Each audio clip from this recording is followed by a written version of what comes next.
नमस्कार दोस्तों, स्वागत है आपका हमारे YouTube channel Rancho the flow में। और लास्ट वीडियो में हमने डिस्कस किया था कि हम जो आरटीआई है वो दिल्ली गवर्नमेंट में कैसे लगाएं। नेक्स्ट वर्जन है कि आरटीआई एक सेंट्रल गवर्नमेंट में हम आरटीआई कैसे लगाएं।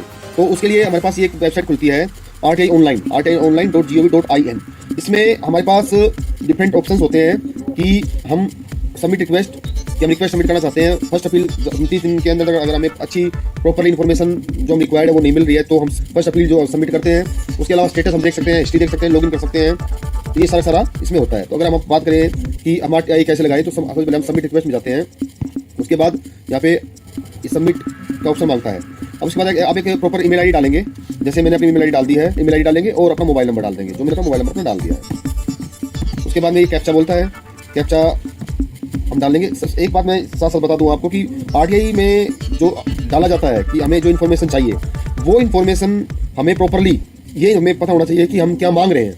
अगर हम मांगने वाली चीज़ को प्रॉपरली नहीं बता पाए तो हमें इन्फॉर्मेशन वो प्रॉपरली नहीं मिलेगी।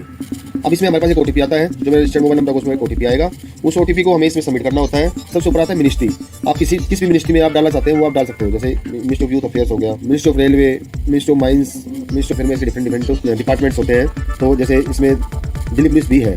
इवन आप दिल्ली पुलिस को आप RTI लेना चाहते हो तो दिल्ली पुलिस में भी आप RTI फाइल कर सकते हैं। इसमें ये आपसे दोबारा से आपकी ईमेल आईडी को कंफर्म करवाएगा, आपका एड्रेस कंफर्म करवाएगा, ठीक है। उसके बाद में आप BPL में हो या नहीं हो ये पूछेगा। अगर BPL में हो तो हम यस करेंगे तो उससे ये बेनिफिट होता है कि आपको 10 रुपये जो फीस है वो नहीं लगेगी। उसमें BPL कार्ड नंबर मांगेगा और ईयर ऑफ इशू मांगेगा। अगर नहीं है तो नो कर दीजिए। अब हमारे पास दो ऑप्शन होंगे। टेक्स्ट हमारा क्या रहेगा, तो टेक्स्ट को हमें फाइल करने के लिए जैसे फॉर एग्जांपल हमें इन्फॉर्मेशन मांगनी है कि भाई हमें क्या इन्फॉर्मेशन चाहिए। हम इसके लिए ChatGPT भी यूज़ कर सकते हैं। ChatGPT एक AI वर्जन है जिसमें आप अपना जो भी इन्फॉर्मेशन है वो आप इसमें डालेंगे तो वो सारा आपको दिखाएगा। जैसे for example RTI format to get information on pollution in Delhi by environment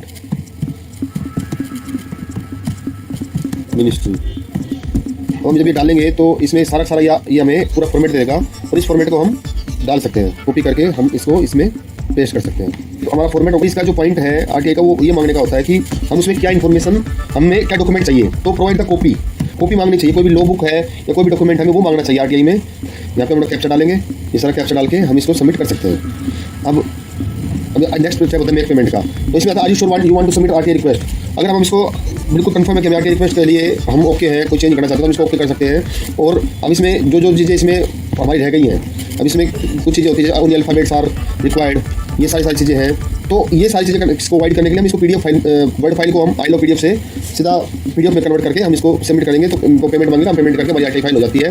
ये हमारे पास एक रजिस्ट्रेशन नंबर मिल जाता है। उस रजिस्ट्रेशन नंबर को हम फाइल कर सकते हैं, वो अपने पास रख सकते हैं। 30 दिन में हमारे पास इन्फॉर्मेशन आती है। इन्फॉर्मेशन हमारे पास ऊपर नहीं आती है तो हम सबमिट फर्स्ट अपील में जाके हमारा जो रजिस्ट्रेशन नंबर रहेगा उससे यहाँ पे RTI registration number, email ID हम डालेंगे जो मैं डाला था, उसमें सिक्योरिटी कोड डाल के हम सबमिट करेंगे तो हम हमारे पास दोबारा एक फर्स्ट अपील का फॉर्मेट खुल जाएगा। और फर्स्ट अपील का हमारे पास एक ग्राउंड रहेगा कि आपका फर्स्ट अपील का ग्राउंड क्या रहेगा। तो अब हम अगर मान लो फर्स्ट अपील ग्राउंड के बारे में बात करें तो फिर अपील डालेंगे कि भाई ग्राउंड ऑफ अपील क्या है आपका, जो रजिस्ट्रेशन नंबर हमें इनिशियली मिला था, रिफ्यूज एक्सेस, या भाई आपके पास टाइम लिमिट जो 30 दिन का उसमें आपको रिस्पॉन्स नहीं मिला, या अनइजिबल अमाउंट ऑफ फीस सी, या प्रोवाइड इन्फॉर्मेशन जो प्रोवाइड करी वो इनकम्प्लीट, मिसलीडिंग या फॉल्स है, या कोई अदर ग्राउंड है। तो हम इसमें प्रोवाइड इनकम्प्लीट, मिसलीडिंग और फॉल्स इन्फॉर्मेशन बोलेंगे कि हम इसमें ये डाल सकते हैं कि भाई जो रिप्लाई आप सेटिस्फाइड है क्या कारण है। तो मैं डालता हूँ कि जो हम इस वजह से सेटिस्फाइड नहीं है क्योंकि इवेसिवली रिप्लाई किया गया। अगर आप और भी सपोर्टिव डॉक्यूमेंट में डालना चाहते हैं तो यहाँ पे आप अपना फाइल हम यहाँ से ले सकते हैं। कैप्चा डालेंगे हम और उसको सबमिट कर देंगे। जब हम इसको सबमिट कर देंगे तो हमारे पास ये एक RTI का एक तो फॉर्मेट आ गया कि आज 29/2025 को हमने RTI का अपील फाइल की है।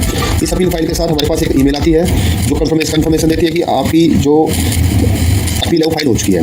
तो 30 दिन के अंदर हमारे पास एक लेटर आएगा, हमारी इंटीमेशन मिलेगा कि इसकी एक हेयरिंग होगी जिसमें आप वहाँ पे PIO भी रहेंगे, वहाँ पे आपका जो फर्स्ट अपील अथॉरिटी रहेगी वो रहेगी, वो आपकी जो भी इन्फॉर्मेशन है सेटिस्फाई करेगी। मैं आशा करता हूँ कि जो मैंने RTI के ऊपर जो आपको इन्फॉर्मेशन दी है वो आपको पसंद आई होगी और आपको जरूर काम आएगी, आपके सगे संबंधी और रिश्तेदारों को काम आएगी। इसलिए मैं आपसे रिक्वेस्ट करता हूँ कि आप हमारे YouTube channel Rancho the flow को सब्सक्राइब कीजिए, शेयर कीजिए और आप हमें मेल भी लिख सकते हैं जिसमें आप किस टॉपिक के ऊपर, किसी भी भ्रष्टाचार से रिलेटेड कोई टॉपिक हो, चाहे वो दिल्ली में हो, चाहे वो कहीं भी हो, इंडिया में हो, बाहर हो, जिसमें आप हमसे इन्फॉर्मेशन चाहते हैं, हम डेफिनेटली कोशिश करेंगे कि आपको प्रॉपर इन्फॉर्मेशन प्रोवाइड करके। बहुत बहुत धन्यवाद आपका।